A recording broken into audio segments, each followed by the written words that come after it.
This is East Asia Tonight. Good evening, I'm Ateli Edwards. Tonight's top stories from East Asia. After the show of force, a flurry of FaceTime. President Xi meets ASEAN and Global South counterparts, plus Slovakia's Prime Minister, the only EU leader present at China's end-of-war anniversary. And the diplomacy doesn't stop there. President Xi is also expected to soon start a summit meeting with North Korean leader Kim Jong Un to deepen the side's strategic relationship. Meantime, the Philippines pushes back, disputing China's claim of a routine patrol in disputed waters after swatting Chinese warships during joint drills with Pacific partners. And the Nasdaq Stock Exchange moves to tighten listing and trading rules, which could make it harder for smaller Chinese firms to go public in the US.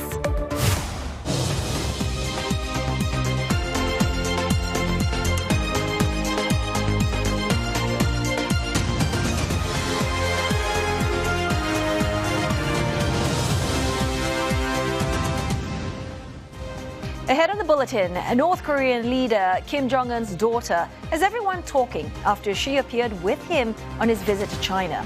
We take a deeper look at what this means for the role of women in the deeply conservative society and whether Kim Joo-ae could be in line for a leadership role. And can China-made aircraft shake up the aviation industry in Southeast Asia, one that's long dominated by Boeing and Airbus?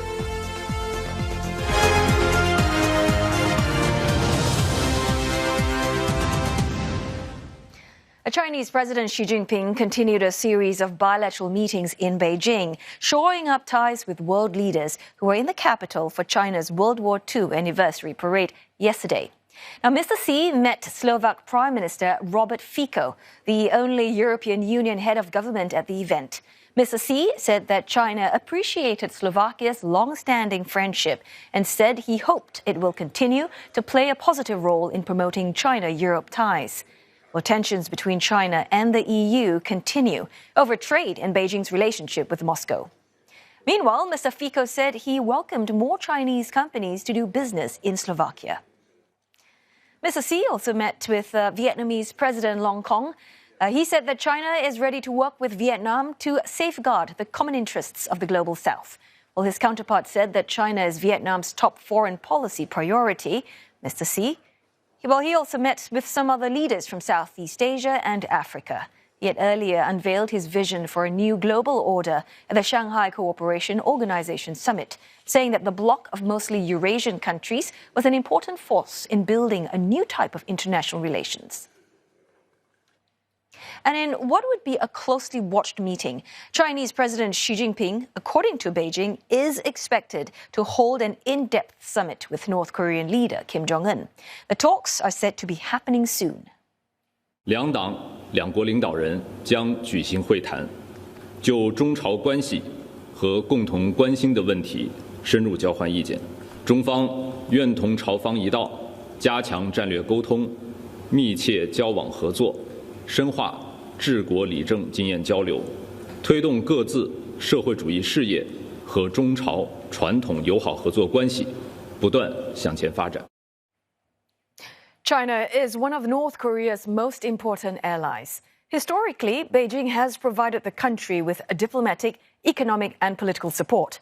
Today, Pyongyang remains under crippling international sanctions over its nuclear weapons program. Well, China, meantime, has defended its decision to invite the leaders of Russia and North Korea to its World War II commemorations, saying it's not targeting any third party. Well, that was in response to U.S. President Donald Trump sending his regards to the three leaders in Beijing yesterday and saying that they were conspiring against the U.S. Mr. Putin had brushed off the comment afterwards, saying that his U.S. counterpart had a sense of humor. The visiting Russian leader also said that everyone he spoke to in China had supported his meeting with Mr. Trump in Alaska. For more insights into China's diplomatic push, we are joined now by Dr. Henry Huiyao Wang, founder and president of the Center for China and Globalization. Well, thanks, Dr. Wang, for joining us this evening. First up, I thought I'd just pick up from China's reaction to Trump's jab. Basically, Beijing just sort of waved it off, saying that, it's not targeting a third party. But we can see that China is tightening ties with Moscow as well as Pyongyang. both at odds with Washington. So, Dr. Wang, how believable is that? Well, actually, this past few days gathering and victory parade has showed that China does have very strong rallying power to gather all those countries from different system, governance styles, and different even ideologies. So that shows that they do have a common interest in terms of development and security, and of course, future prosperity and global governance.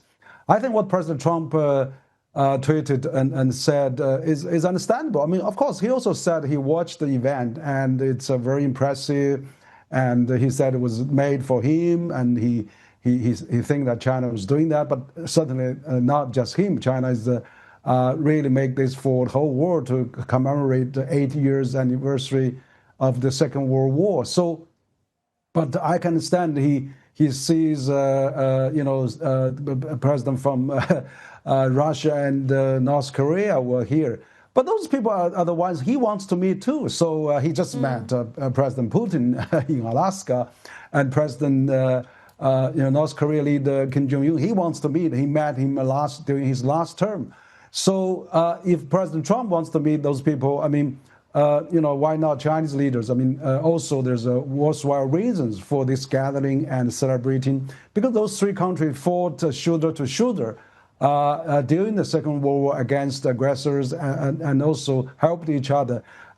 So I can perfectly understand Trump may guess or may comment on those things, but it's not a fact. And the three countries got together was to celebrate the Second World War victory, not aimed at any third parties. Absolutely not. So, Dr. Wang, we also know that President Xi, he is set to meet with the North Korean leader Kim Jong Un. No surprise there. But I just want to quote what Beijing is saying here, that it will boost strategic communication and exchanges. So this diplomatic speak, right? Can you help translate for us? What does it mean? Are they talking about, trying to boost military, some sort of collaboration or technology, perhaps? Just help us understand what it means. No, I think that, China and North Korea have very strong bond and traditional ties. And we remember in the early 50s, there's a war fought at the Korean Peninsula. Several 100,000 Chinese voluntary army went there. And then there was a very bloody war there. And many Chinese soldiers died there. I mean, I don't remember the exact numbers. Hundreds of thousands of people died there. And unfortunately, 1953, we see this ceasefire agreement of four parties, both Koreas and China and the U.S. So I think that there's already strong ties and bonds there. So I think, North Korea leader has been to China for the last 6 years. So it's great that he catch up again and to see the progress, development in China. And of course, North Korea also wants to develop, and there's ways that also they can learn from China too. So I don't see any reason they don't want to meet, and sure.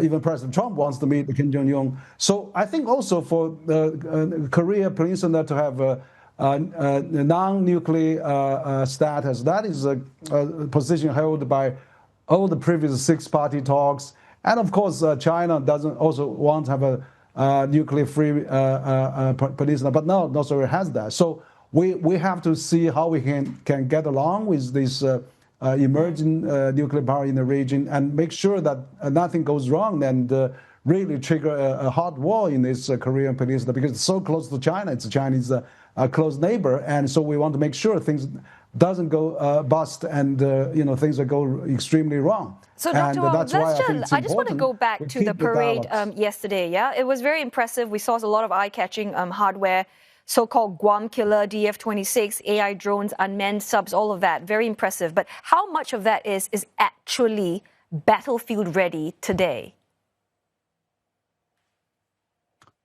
Well, I'm sure you can see that. We hope we're not going to use that. Of course, those are really serve as a very good deterrents. There's a lot of new types of army types being established. There's certainly, it was a very impressive show up, demonstrate all those latest equipment.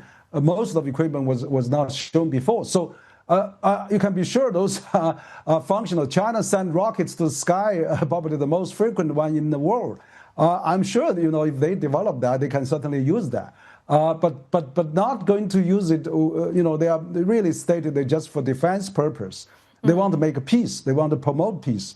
So those deterrence is good so that no country is really going to have any conflict, whether U.S. or China or Russia or whatever. So we hope not going to use those things. That's not going to use it. But you have to be prepared. So those things are really important. That shows China is really have a determination for global peace and security. So, Dr. Wang, on the flip side, when the rest of the allies are watching the parade, do you think that they're actually feeling the heat? Do you think that parade actually accelerates, maybe the timelines for those AUKUS submarines or perhaps Japanese counter-strike integration or the trilateral planning that's happening between US, Japan, and Korea?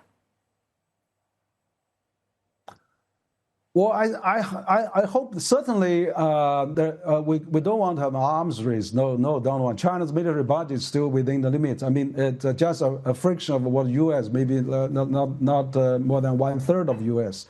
So U.S. is still the largest. But the reason to that is China needs enough deterrence just for itself, so that nobody can take China lightly and abuse whatever strong military power they have, or parades through Chinese waters or territories or space all the time. So this is just for defense purposes and deterrence purposes. So I think this could probably strike a balance there. We need a balance sometimes. So if we have a balance, we all know it's a mutually assured destruction if we really go into the hot war. Then we have to think about other way of living, competing, and coexistence. So we can probably, the things we left is let's compete in the economic arena, let's compete in the soft power arena, and in the culture, in the science and technology, in the industry, business. So let's have all this peaceful competition, Olympic style, rather than we're having a military competition. So I think those military equipment showed in China, latest development, so that China does reach a very strong capacity of self-defense now. And so anybody want to take on China would have to think twice to do that. So I think this is good, provide good deterrence, and that is really good for maintain peace.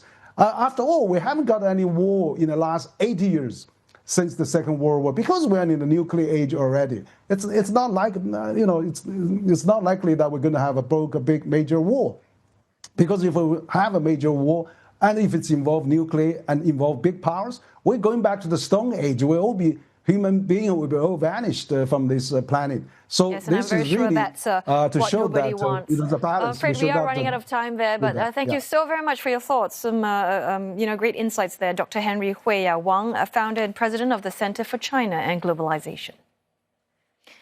Well, CNA's Genevieve Wu spoke to CNA's Tan Sihui and Olivia Xiong in the latest episode of the CNA Correspondent podcast. And they unpacked the implications of the past week in China, from the Victory Day events in Beijing to the Shanghai Cooperation Organization Summit in Tianjin. Take a listen wherever you are or whenever you get to your pods. A Philippine Navy, in the meantime, is disputing China's claim that it was conducting a routine patrol in a disputed South China Sea. A Navy spokesperson said that a Chinese destroyer and frigate were detected 40 nautical miles off the Scarborough Shoal as the Philippines was holding joint patrols with the US, Canada, and Australia. China had earlier accused Manila of undermining regional stability with these joint exercises. During the two-day drills, Chinese warships were reportedly shadowing the exercise vessels. Well, the drills come after a China Coast Guard cutter crashed into a Chinese destroyer last month while chasing a Philippine patrol boat in a disputed waters. Well, Beijing has effective control of the Scarborough Shoal since 2012, despite a landmark 2016 ruling that recognized it as a traditional fishing ground for China, the Philippines, and Vietnam. Our break's up next, but coming up on East Asia tonight, China's financial regulators considering cooling measures for the stock market, growing wary of a blistering $1.2 trillion rally since the start of August. Plus, Chinese electric car maker reportedly slashing its annual sales target amid stiff domestic competition.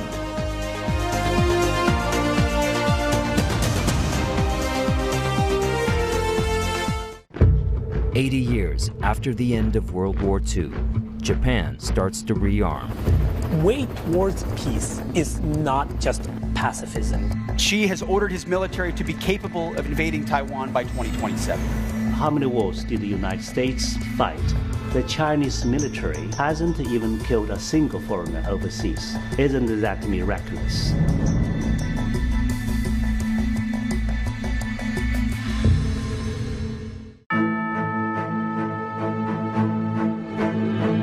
Singapore's 15th Parliament will commence its first session on 5th September. President Tharman Shanmugaratnam will deliver his opening address live at 8 p.m.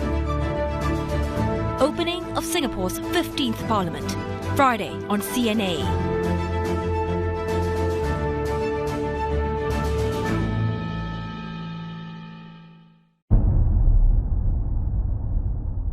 Mr. Lee Kuan Yew made an urgent call to Dr. Toh Chin Chye and Mr. Rajaratnam, asking them both to come up to Kuala Lumpur for an urgent secret meeting.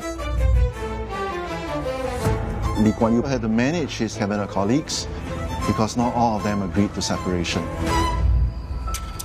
Lord Head, who is the British High Commissioner in Kuala Lumpur, driving around trying to find the Tunku.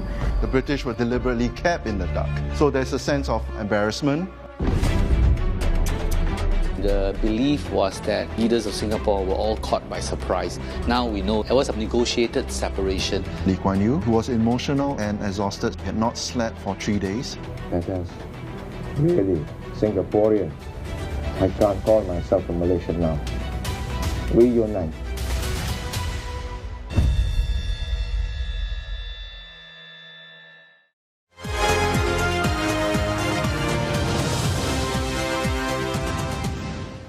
Hello again. You're watching East Asia Tonight, and you're just in time for business news with Roland. So, Roland, let's talk about Nasdaq. Apparently, it has Chinese small caps in its sights suspected of pump and dump scams.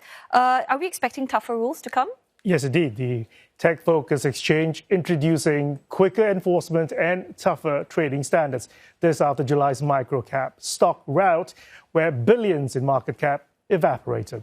The Nasdaq Stock Exchange is moving to raise the bar for new listings, which will make it harder for small companies, mainly those operating in China, to list in New York. The new measures would modify minimum public float requirements, and companies primarily operating in China will need to raise a minimum of $25 million in public offering proceeds to qualify for listing. For deals using the net income standard, well, new listings must have a minimum $15 million market value of the public float. It would also expedite suspending and delisting small stocks below a market value of $5 million. This comes as a record number of Chinese companies are seeking to list in the U.S. this year. The exchange operator says the measures would help it combat a spate of suspected so-called pump and dump scams involving Chinese firms listed in the U.S. The scheme involves people artificially inflating a company's share price before abruptly selling their own holdings. Nasdaq says investors have lost billions betting on such stocks. 7 Nasdaq-listed Chinese micro-cap stocks dropped more than 80% over a few trading sessions in July, wiping a cumulative $4 billion off their market value. Nasdaq says it has submitted the proposed rules to the U.S. Securities and Exchange Commission for review, and if approved, plans to implement the changes promptly. China is clamping down on the solar sector to curb overcapacity and cutthroat pricing as the biggest manufacturers rack up billions of dollars in losses. 6 of the largest Chinese cell and panel makers saw their combined first-half losses in 2024 double to more than $2 billion from a year ago. That's in comparison to record profits in 22 and in 23. The losses come amid an overcapacity in the industry that has led to a problem of involution in China as firms engage in a price war against one another. Factories in China produced 588 gigawatts, of solar cells last year, and that's more than double its domestic demand. The overproduction also stoking tensions with trading partners as companies turn to exporting their products. China controls 90% of the world's solar cell manufacturing capacity, in line with its ambitions to replace fossil fuel imports with domestic renewable energy. But a rapid decline in earnings has highlighted the failure to control excessive price wars. Authorities are now pledging to crack down on products that are being sold below cost and to regulate the exit of outdated capacity in the industry. China has imposed duties on additional U.S. optical fiber imports after findings from a 6-month investigation revealed that American producers are skirting Beijing's anti-dumping measures. The Chinese Commerce Ministry says the duties range from 33.3% to 78.2% and will affect certain cut-off shifted single-mode optical fiber from the U.S. The duties will start today until April of 2028. Now, this type of optical fiber is typically used in long-haul telecom networks, especially in challenging or remote regions or even underwater. Beijing said the move is consistent with relevant laws and regulations, describing it as a necessary step to safeguard its legitimate interests. The Chinese ministry says that companies affected by the new levy can dispute the ruling by applying for a review or file a lawsuit. These levies are the same as those that China has been imposing on a type of optical fiber originally used for long-distance telecom backbones, but whose reach was limited as compared to later fibers. Chinese EV maker BYD has reportedly slashed its sales target for 2025 as it faces its slowest annual growth in 5 years. This amid intense competition in its home market. The EV giant in March said that it was targeting sales of 5.5 million units for this year. But according to a Reuters report, the firm has brought that number down by 16% to 4.6 million. The revision comes amid a 30% drop in BYD's quarterly profit last week, as deliveries for July and August remain largely flat from the same time last year. China's largest automaker is feeling the heat from growing competition with domestic rivals including Geely and XPeng that are also launching affordable and tech-focused models. BYD has also been hit by Beijing's crackdown on aggressive discounting strategies used by Chinese automakers, and that has helped Geely, or should I say BYD, gain market share in recent years. Shares of BYD in Hong Kong lower by more than 3% to a 1-month low on the news. Malaysia's national car Proton has launched its first electric vehicle plant that has the capacity to produce about 20,000 EVs annually for the first phase. Malaysian Prime Minister Anwar Ibrahim says it reflects the close cooperation between Malaysia and China through Proton and its strategic partner, Geely. CNA's Melissa Goh reports. Built at a cost of about $20 million, the multi-model electric vehicle production plant is expected to further spur EV adoption in the country. Now, this is the first EV production plant in Malaysia, built with the support of China's Zhejiang Jili. It has an annual capacity to produce up to 45,000 cars a year, starting with the model E-7, followed by E-5 to cater to domestic and international markets. Proton, which entered into a strategic partnership with Geely since 2017, said that it has delivered 5,000 units of its EV model E-7 in the first 7 months of this year, making it the best-selling model in the country. Speaking at the launch, Prime Minister Anwar Ibrahim said Proton is ready to expand its export markets beyond ASEAN to Africa, South America, Central Asia and Europe. Itu menunjukkan keupayaan kita termasuk untuk menceburi dan industri dalam lapangan dan termasuk di luar negara, memecahkan tembok-tembok yang dulunya terhalang. Dan ini juga apa maknanya? Maknanya hubungan baik dengan negara itu membantu kita. To ease logistical hurdles, the government is planning to build a spur line connecting Tanjung Malim Automotive High-Tech Valley to the existing rail network. Because the moment we have the infrastructure, we have the spur line, we can ship output and input by rail, definitely it will be a good proposition for manufacturers, because this not only can bring down the cost of logistics, but also good in terms of their ESG. The spur line, expected to cost almost $40 million, is expected to attract other manufacturers to base in the Tanjung Malim Automotive Valley. This as Malaysia seeks to become an EV hub by creating its own high-tech automotive ecosystem.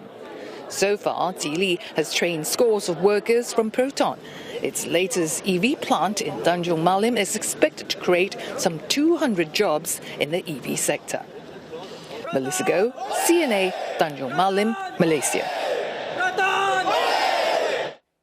That's your business update. Oteli. Thanks so very much, Roland. Right, let's go for a break now. But coming up next on East Asia tonight, the appearance of the North Korean leader's daughter in China has everybody talking. We'll take a look at whether she could be in line for a leadership role and what it means for women in North Korea. Dear Singapore. Dreams aren't safe. But oh, when they fly, they change everything. Don't give up. Stand for something greater.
In the morning as Asia wakes up to a new day. Get up to speed with major events shaping lives in the region and other parts of the world.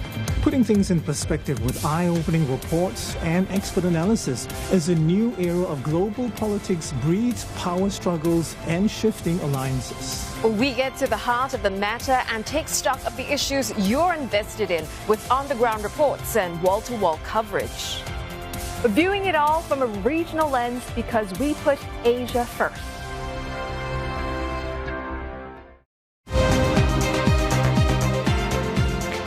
This is East Asia tonight, and here are the headlines we're following. A flurry of FaceTime for the Chinese president today after that massive show of force in Beijing. The Chinese president this hour holding talks with North Korea's Kim Jong Un to boost ties. And the Philippines pushes back on Beijing's claim of a routine patrol in the South China Sea after Chinese warships were spotted in the disputed waters. Many leaders were in Beijing for China's Victory Day parade yesterday, but a young woman believed to be Kim Jong Un's daughter has caught particular attention.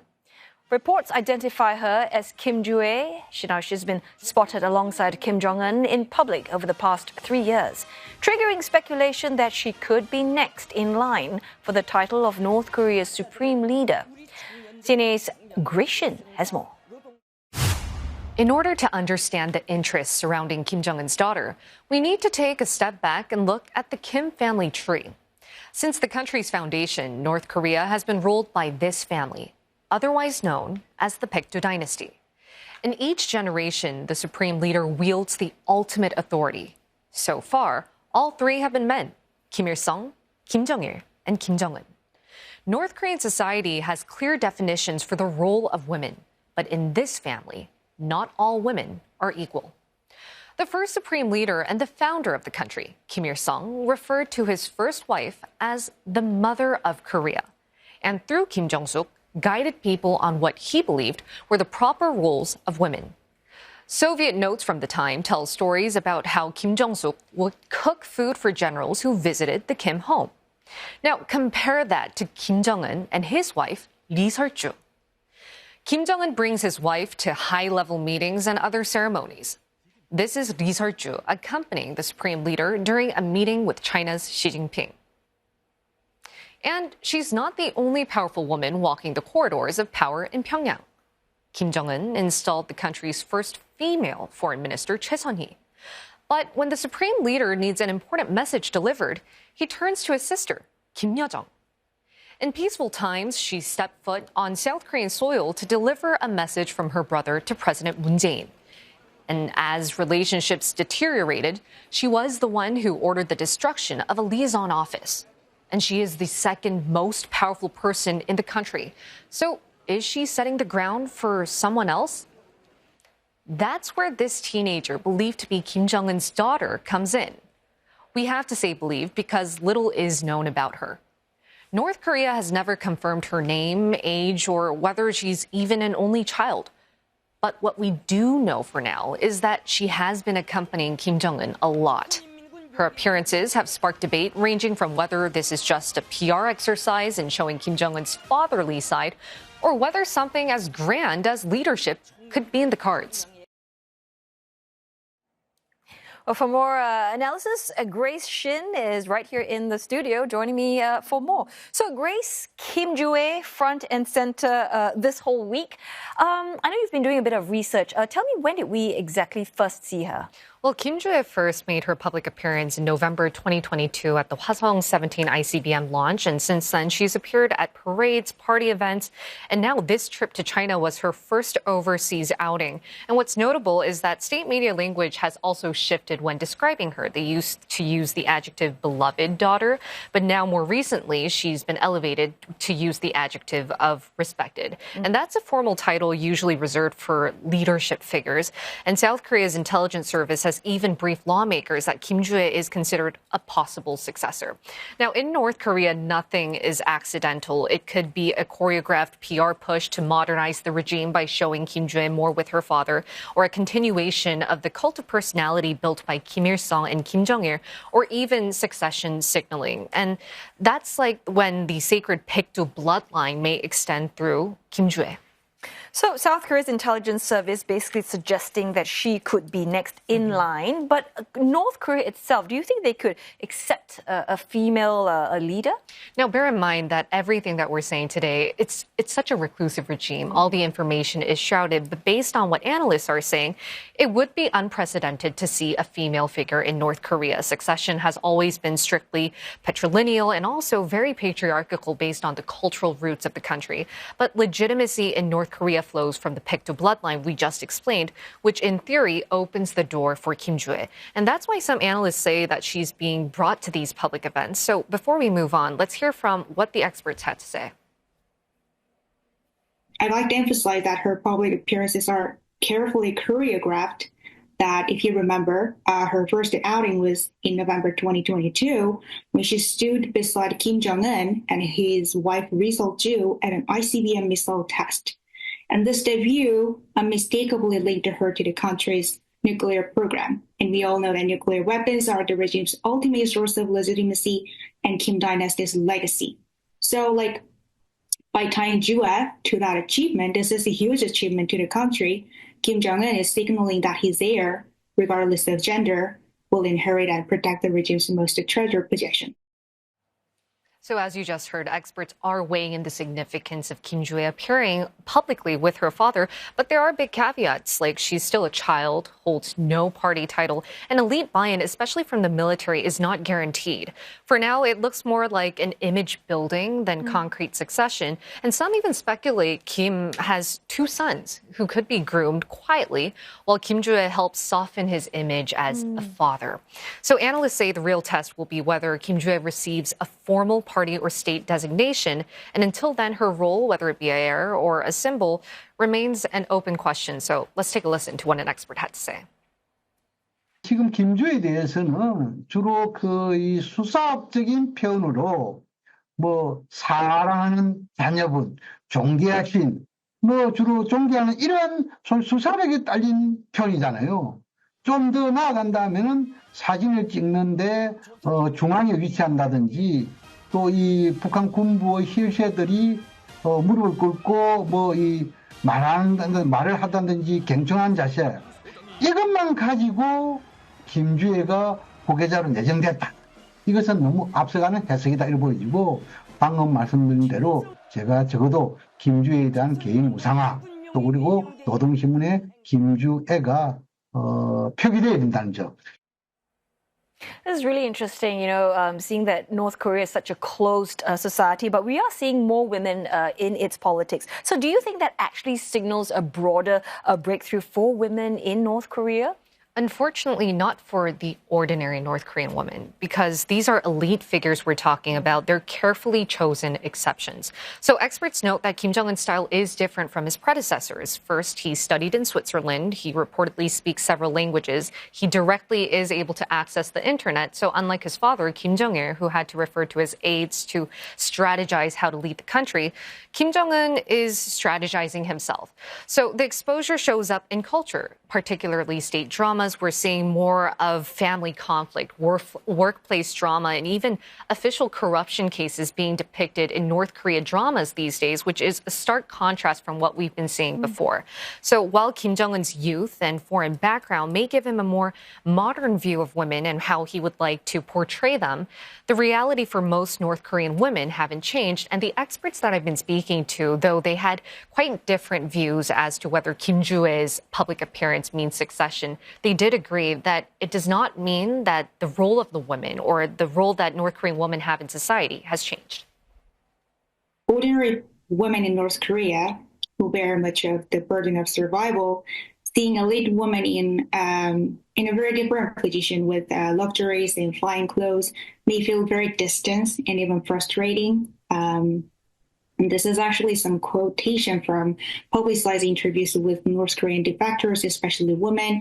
They consistently describe the country as one of the most patriarchal societies in the world and probably one of the most isolated societies in the world. 김정은 위원장이 북한 여성에 대한 권력적 측면에서 신뢰를 할 수 있는 하나의 모티브는 되겠죠.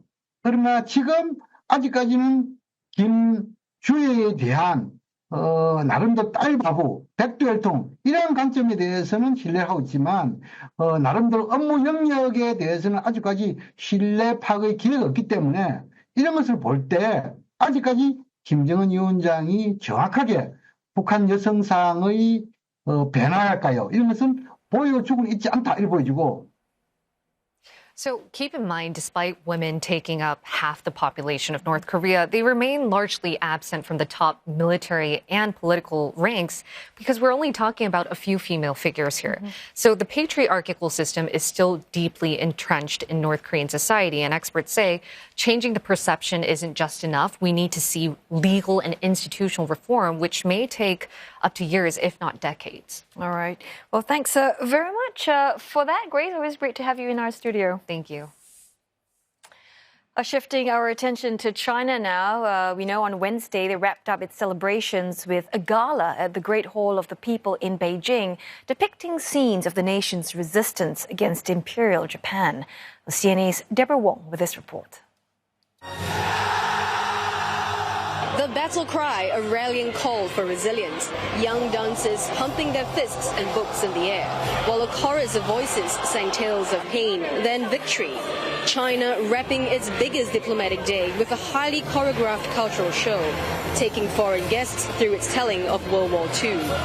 Rows of military veterans are looking on from the audience, watching their storied history play out on stage. They received a standing ovation earlier. A floor above, active soldiers sitting in neat rows.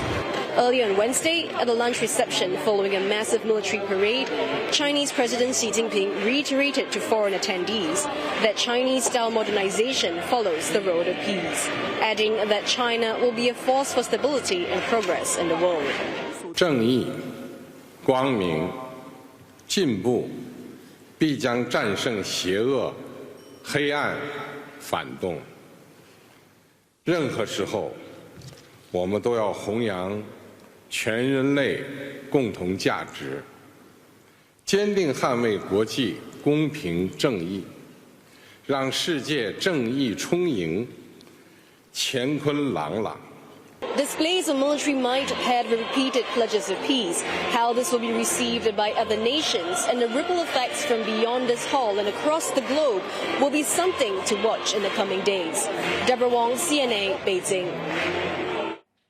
Singapore's Deputy Prime Minister Gan Kim Yong and Chinese leaders reaffirmed strong bilateral relations based on mutual respect and equality. Now, Mr. Gan's meetings with the top brass on trade conclude a 5-day-long visit to China. Deborah Wong again with this report. 看到新加坡的朋友就很兴奋嘛，就是因为有过共事，很亲切，所以比较亲切。经常去捞海参啊，捞什么洋参啊，什么洋参，洋参。A shared history and a long-standing friendship, charting the path forward for deeper collaboration.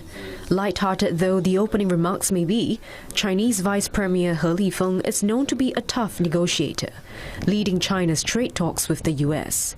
Since the U.S.-China trade war resurged, Southeast Asian nations like Singapore with considerable footprint in China have been impacted. Despite the headwind that the Chinese economy is facing today, we believe there is a significant potential going forward.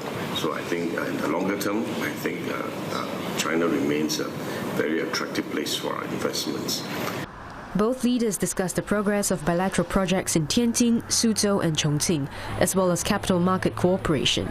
Referencing his visit to Guangzhou and Shenzhen earlier in the week, Mr. Gan said that many Singaporean companies continue to have interest in investing in China, and that Chinese companies remain keen to tap on Singapore as a gateway to Southeast Asia. Mr. Gan, who is also Singapore's Minister for Trade and Industry, met with his Chinese counterpart Wang Wentao, where they reaffirmed commitment to maintain a multilateral trading system. Mr. Gan capped off his trip with a meeting with Chinese Vice President Hang Zheng, inviting him to Singapore to renew their friendship. Singapore and China mark 35 years of diplomatic ties this year, and in 2023, both nations took their relations to a higher level, agreeing to work more closely in new areas like digital and green economies, as well as financial services. Now, Singapore is China's largest foreign investor, while China remains Singapore's biggest trading partner. 这35年来呢，我们中心之间始终是平等相待、相互尊重，还有互学互鉴，互利共赢，为推动各自在现代化的道路上携手的前进。这个35年来也树立了我们两国在全球国与国之间友好交往、共同发展的一个典范。 Mr. Gan says he will visit Chongqing later this year for the Joint Council for Bilateral Cooperation meeting, an apex platform convened annually to review the substantive collaboration between Singapore and China. He co-chairs the JCBC with Chinese Vice Premier Ding Xuexiang and adds that Singapore hopes to explore more chances for partnerships. Deborah Wong, CNA, Beijing. Coming up next on East Asia tonight, we take a look at whether China-made aircraft can shake up Southeast Asia's aviation industry.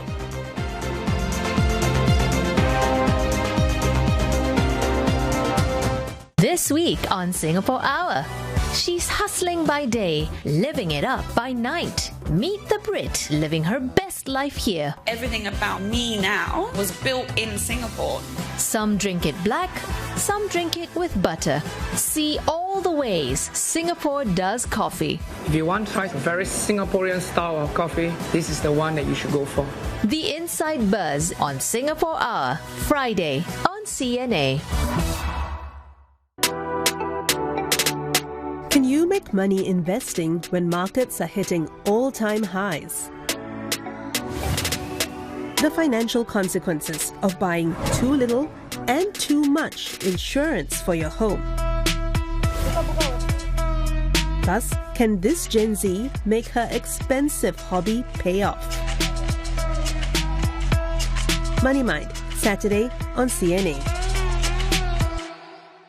From the shadowy history of the cities of tomorrow, step inside the stories that define our world this September on CNA. 80 years since World War II, security challenges remain in the forefront. Japan continues to boost its defences, while Taiwan prepares for contingencies as China asserts its influence further. Explore the perspectives shaping peace in the region when titans clash.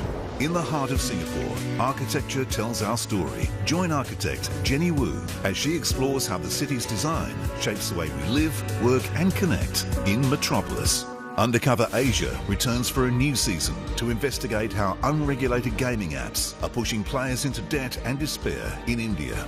In Georgia, a shadowy surrogacy network connecting Chinese couples with Thai women raises legal and ethical alarms. And along the dangerous donkey route, migrants risk everything to get to the country of their dreams. This September on CNA.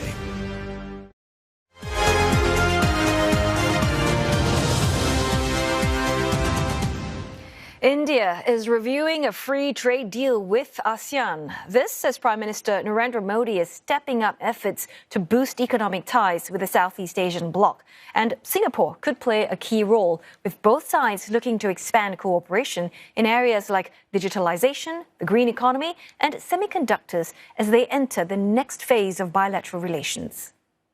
हमने निर्णय लिया है कि आपसी व्यापार को गति देने के लिए द्विपक्षीय कॉम्प्रिहेंसिव इकोनॉमिक कोऑपरेशन एग्रीमेंट और आसियान के हमारे फ्री ट्रेड एग्रीमेंट का समयबद्ध तरीके से रिव्यू किया जाएगा.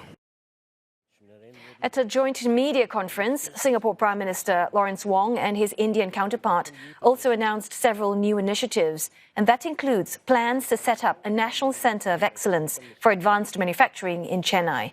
This will help train workers across industries such as semiconductors, electronics and aviation. PM Wong says that Singapore will also work with India to set up state-level skill centres to meet industry needs in sectors such as aviation maintenance, repair and overhaul, and semiconductors. Both sides will also work more closely together to grow the civil aviation sector, such as in training and R&D. Beyond this, 3 other agreements are in the pipeline. They cover cooperation to market the space industry and form international partnerships, a green and digital shipping corridor, and plans to boost cross-border financial flows. Last year, both countries elevated their bilateral ties and is working towards what Prime Minister Wong calls an ambitious roadmap. The Singapore leader says this will open doors to new opportunities while strengthening stability and growth in the region and beyond. PM Modi and I have also agreed on a roadmap, an ambitious and detailed roadmap to chart the next phase of our relationship. In a world marked by great uncertainty and turbulence, the partnership between India and Singapore becomes even more important, because this is a partnership rooted in shared values, mutual respect, and a deep reservoir of trust.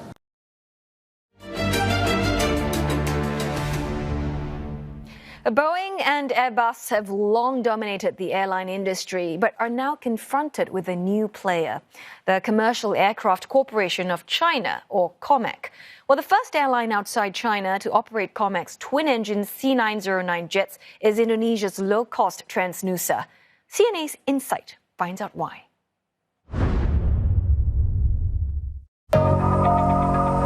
The twin-engine C909 jet is flying from Jakarta to Singkawang in West Kalimantan.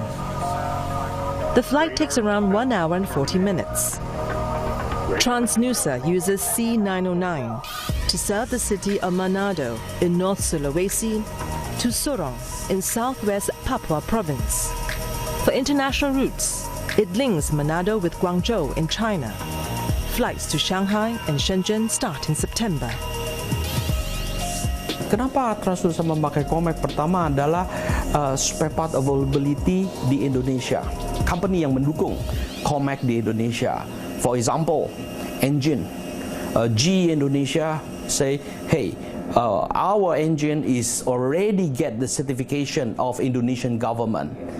Di waktu itu yang datang ke kita adalah COMAC, di mana semua barang-barang yang kita perlukan untuk mengoperate pesawat itu ada ready. That's COMAC. they come in the right time actually. Yeah, and then it's a good aircraft.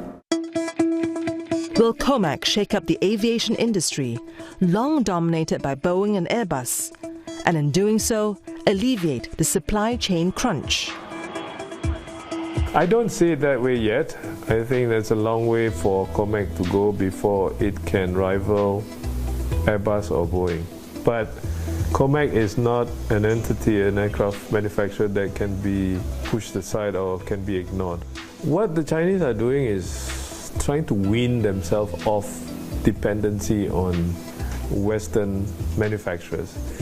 Chinese domestic carriers are doing very well at home.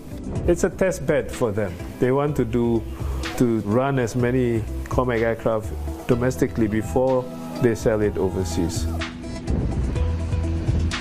Semakin banyak OEM atau manufacturer ini membuat semakin kompetitif dari sisi penjualan produk. Kalau cuma single produsen, menurut saya itu nggak sehat, karena nggak ada competitive values. Nah, sehingga saya pikir COMAC hadir di sini justru membantu agar Boeing lebih kompetitif, agar Airbus lebih resilience, lebih robust, lebih efisien. Jadi semakin banyak players, menurut saya semakin bagus buat aviasi Indonesia. However, COMAC jets have yet to be certified by the US Federal Aviation Administration and the European Union Aviation Safety Agency, meaning they cannot be flown in these markets. It's difficult for any potential buyer to buy it because it's not being certified by these two major regulators. So, but then it doesn't prevent airlines who do not fly to countries that are governed by FAA or EASA, and for example Indonesia. So when the aircraft is being flown within Indonesia, there's no reason for it to be certified by the Europeans or the Americans. So that is an advantage that has been exploited by Transnusa. But Indonesia has taken a great leap of faith in having the COMAC C909 with Transnusa. It has performed well. I mean, nobody's complaining about the safety issues. While COMAC wrestles for market share, Boeing and Airbus continue to dominate Asia's aviation industry. The region has become the key market for these two aircraft manufacturing titans. Well, for Boeing, the Asia-Pacific is going to be a major source of growth. If we look 20 years out, the Asia-Pacific as a whole, actually minus China, is going to account for 30 to 40% of all commercial aviation. In terms of Southeast Asia is actually on track to be the fourth largest aviation market in the world. We see tremendous amount of growth with low-cost carriers because there's such a huge population and GDP growth and need for connectivity. I think there's tremendous potential.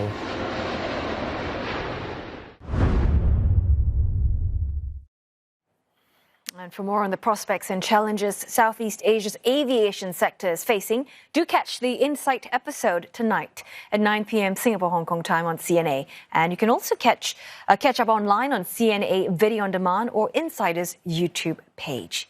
And on that note, it is time to wrap up Thursday's edition of East Asia Tonight. Don't forget your headlines anytime at cna.asia. Thanks for watching.